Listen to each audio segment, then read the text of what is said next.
Terima kasih. Ya, terima kasih. Oke, terima kasih banyak. Baru saja kita mendengarkan keterangan dari Roy Suryo bersama dengan kuasa hukumnya. Tadi kalau yang kita dengarkan dari Roy Suryo, ia akan kembali mengajukan pra-peradilan yang berkaitan dengan permohonan ganti rugi sebesar 206 juta rupiah yang kemudian dikatakan tadi bukan ditolak. Ia membantah, Roy Suryo membantah bahwa pengajuan pra-peradilannya tidak ditolak namun belum diterima. Dan karena itu Roy Suryo bilang masih terbuka kesempatan untuk kembali mengajukan pra-peradilan, namun ia akan mengajukan pra-peradilan kembali usai pra-peradilan keempat yang ia ajukan sudah selesai. Tadi kalau yang kami garis bawahi poinnya menurut Roy Suryo ini ada kekurangan pihak berdasarkan keterangan atau putusan dari hakim. Oleh karena itu nantinya dalam pra-peradilan yang selanjutnya yang masih berkaitan dengan permohonan ganti rugi ini, Roy Suryo akan kembali mencatatkan atau mengajukan permohonan begitu pra-peradilan dengan menambahkan pihak lain dan kemungkinan besar pihak ini merupakan Kementerian Keuangan.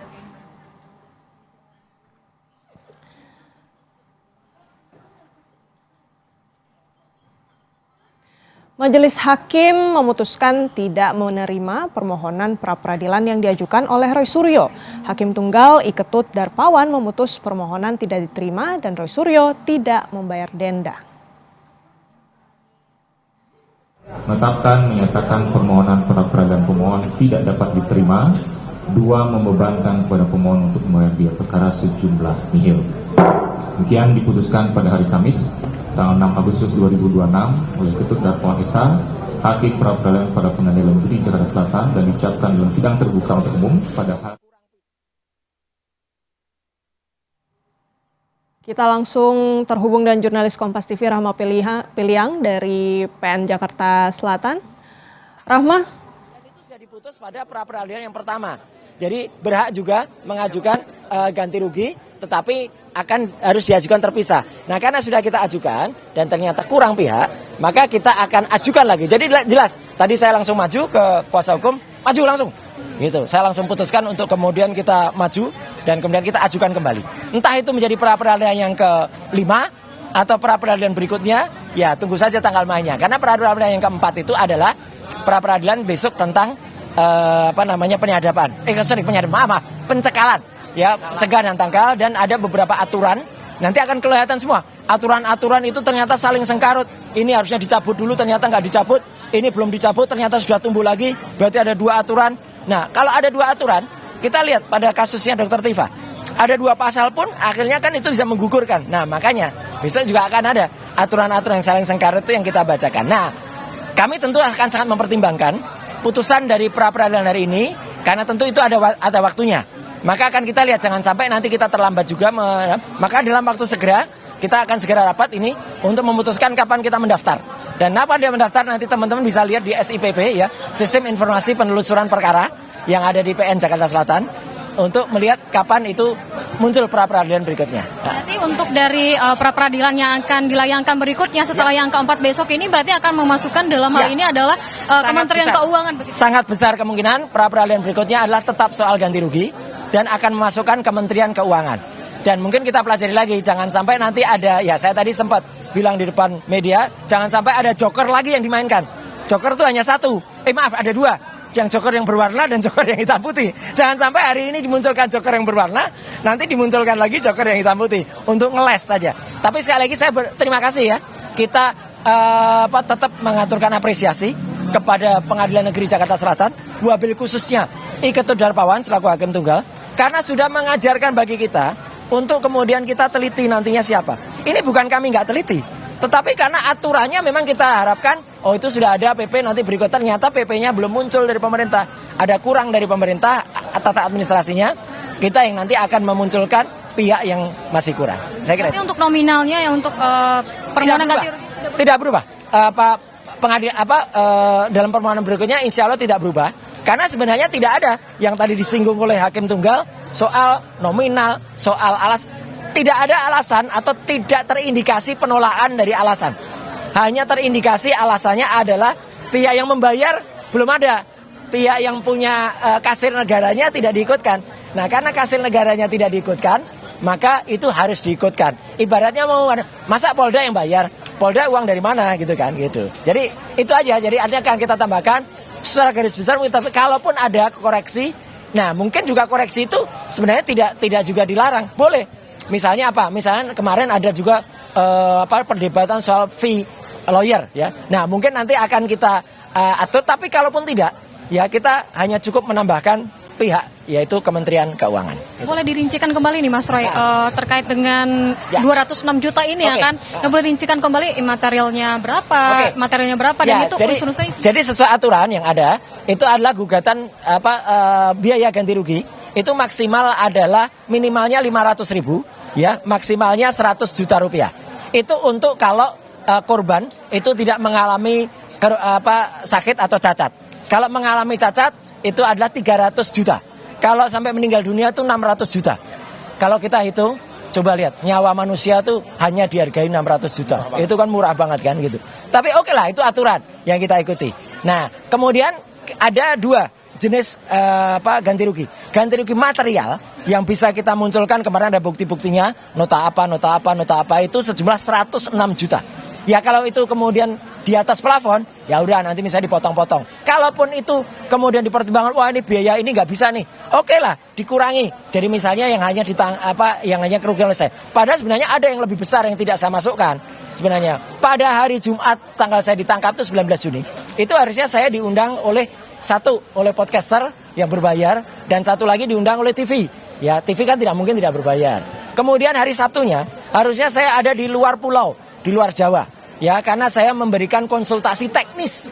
Konsultasi teknis itu tentu ada nilainya. Tapi karena kemarin pertimbangannya, nanti dikira kita mengada-ada gitu. Karena kan pasti nanti diminta, permintaannya apa? Lah kalau nanti misalnya dalam bentuk chat WA group ada sebenarnya. Cuman terlalu nanti ya udah nggak usah. Jadi kita masukkan itu. Nah, imaterialnya 100 juta. Kenapa kita maksimalkan? Karena pada imaterial itu jangan dianggap saya waktu itu bebas. Enggak. Pak Yasena tahu sendiri, teman-teman media juga ada yang tahu. Tuh salah satu podcaster tuh juga tahu tuh, karena saya di dalam kamar tuh didampingi penyidik. Orang besar. Iya, didampingi petugas, tidak bisa kemana-mana. Bahkan 3 malam berturut-turut, Jumat malam, Sabtu malam, Minggu malam. Istri saya datang pun, ya dia penyidik, ada petugasnya. Jadi kan kita tidak merdeka. Saya juga tidak pegang handphone sama sekali, sudah dibuktikan. Saya tidak. Jadi artinya apa? Saya benar-benar dihilangkan kemerdekaannya. Nah itu nilai imaterialnya ada. Nah itu kemudian 100. Jadi nilainya 106 juta plus 100 juta jadinya 206 juta. Terkait dengan pra-peradilan keempat besok ini, terkait dengan pencekalan, permohonan pencekalan, ini boleh dijelaskan gimana nih Mas? Ya, jadi pencekalan itu ternyata tidak atau belum dicabut sampai dengan sekarang. Pencekalan itu dimulai pada bulan November, tanggal 13 November tahun 2025. Kemudian saya waktu itu diminta untuk menyerahkan kembali paspor dan lain sebagainya. Nah ini kan sebenarnya agak abuse of power gitu loh. Apa yang mau dilakukan? Pasal utamanya itu hanya pasal pencemaran dan fitnah. Orang dengan melakukan pencemaran dan fitnah kok dicekal. Sedangkan ada orang lain, saya nggak boleh sebut nama ya gitu. Kemudian yang kena kasus yang jauh lebih besar ya, tapi masih bisa melenggang ke luar negeri dan bahkan kemudian hilang. Dan tidak usah dicekal pun. Orang yang namanya Sylvester Matutina, sekali lagi, itu juga sampai sekarang belum dieksekusi. Dia sudah P48. P48 itu artinya harusnya sudah masuk. Ya gitu lah. Kalau dulu ada taksi 48, ini P48 itu artinya dieksekusi oleh kejaksaan. Belum dieksekusi. Nah, itu aja masih bisa lewat-lewat gitu kok kita. Itu dicekal gitu lah. Makanya itu kita mohonkan pencekalannya untuk kemudian dicabut. Karena saya juga sudah tidak lagi wajib lapor di Polda. Itu pencekalan diajukan waktu itu oleh Polda. Ya, kecuali tiba-tiba ada pencekalan lain yang diajukan oleh hakim atau oleh, tapi kan nggak ada gitu loh. Ya, makanya gitu. Jadi itu ya intinya. Nah. Tunggu tanggal mainnya ya, karena besok berpermohonan, saksi baru akan kita hadirkan nanti pada hari Selasa. Karena hari Senin itu akan ada tanggapan dari pihak termohon, kemudian kita replik, mereka mengajukan duplik, dan kemudian nanti saksinya saksi atau ahli yang akan kita ajukan pada hari Selasa. Rabu itu adalah saksi dari pihak mereka, ya. Kemudian Kamis itu simpulan, Jumat nggak ada, putusannya lagi mungkin baru Senin. Nah, pra-peradilan berikutnya tentu harus menunggu setelah hari Senin minggu depan. Sementara di tengah itu masih ada pra-peradilan untuk sahabat saya, Dr. Tifa, dan juga untuk pra-peradilan untuk sahabat kita juga, pejuang kita, Babe Aldo yang ada di Kalimantan Selatan. Oke. Untuk ini terakhir kali ya. juga ini penekanan aja, berarti untuk dari pra-peradilan yang untuk melanjutkan yang hari ini selesai dari pra-peradilan Dr. Tifa terlebih dahulu. Ya, karena kan Dr. Tifa udah jelas hari Rabu kan, tanggal 12. Mau nggak mau, pasti ini akan di belakangnya. Tapi apakah itu nanti akan menjadi pra-peradilan yang kelima? Kita akan lihat secara detail ya. Ada daluarsanya nggak? Ya kan gitu. Ya, kalau misalnya ada 14 hari atau ada 7 hari, lah kalau ada 7 hari ya kita mungkin harus segera misalnya ya harus segera melakukan reformasi dari materi peradilan. Oke, itu ya. Makasih semuanya sekali lagi. Makasih. Iya, makasih. Itu saudara yang disampaikan langsung oleh Roy Suryo terkait dengan bagaimana dengan hasil dari putusan pra-peradilan jilid ketiga yang baru saja juga disampaikan oleh Hakim Tunggal di Pengadilan Negeri Jakarta Selatan. Menyebutkan bahwa Hakim Tunggal menyebutkan untuk pra-peradilan yang ketiga terkait dengan bagaimana dengan permohonan ganti rugi yang diajukan Roy Suryo ini sebesar 206 juta rupiah, baik itu dibagi dalam material dan imaterial, itu ada 106 juta untuk material dan 100 juta untuk imaterial. Ini tidak dikabulkan oleh Hakim Pengadilan Negeri Jakarta Selatan. Disebutkan bahwa kenapa tidak dikabulkan, karena tidak adanya pihak dari Kementerian Keuangan, dalam hal ini disebutkan adalah Menteri Keuangan yang dimasukkan dalam perkara ini begitu, di mana kalau dari hakim menyebutkan bahwa harus ada dari Kementerian Keuangan, dalam hal ini adalah bendahara negara yang harus terlibat untuk dari pembayaran dari uang ganti rugi. Dan juga disebutkan bahwa tadi Roy Suryo menyebutkan bahwa akan mengajukan kembali bagaimana dengan pra-peradilan ini, dan tentunya besok akan ada pra-peradilan jilid keempat, itu terkait dengan pencekalan.